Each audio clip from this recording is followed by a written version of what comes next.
ஒரு கிராமத்தில் ராமன் என்ற விவசாயியும் சோமன் என்ற மற்றொரு விவசாயியும் வாழ்ந்து வந்தனர். ராமன் மிகவும் உழைப்பாளி. அவன் தினமும் காலையிலேயே எழுந்து தனது வயலை சுத்தம் செய்து விதைகளை விதைத்து பயிர்களுக்கு தண்ணீர் ஊற்றி கவனமாக பராமரிப்பான். வெயில், மழை எதுவாக இருந்தாலும் அவன் சோம்பேறித்தனமாக இல்லாமல் தொடர்ந்து உழைத்தான். தனது எதிர்காலம் உழைப்பின் மேல்தான் நம்பியிருந்தான். ஆனால் சோமன் அதற்கு முற்றிலும் மாறானவன். அவன் வேலை செய்வதை விட ஓய்வெடுப்பதையே விரும்பினான். நாளை பார்த்துக் கொள்ளலாம் என்று சொல்லிக்கொண்டு வயலுக்கு செல்வதை அடிக்கடி தவிர்த்தான். மற்றவர்கள் உழைப்பதை பார்த்து சிரித்தான். விதை விதைப்பதிலும் பயிர்களை பராமரிப்பதிலும் அவன் கவனம் செலுத்தவில்லை.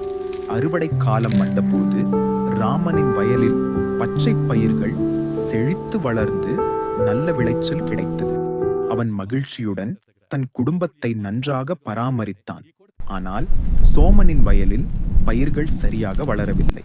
அவனுக்கு மிக குறைந்த விளைச்சல் மட்டுமே கிடைத்தது. அப்போதுதான் சோமன் தனது தவறை உணர்ந்தான்.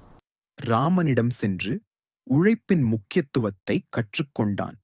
கருத்து: உழைப்பே மனிதனை உயர்த்தும். சோம்பேறித்தனம் தோல்விக்கே வழிவகுக்கும்.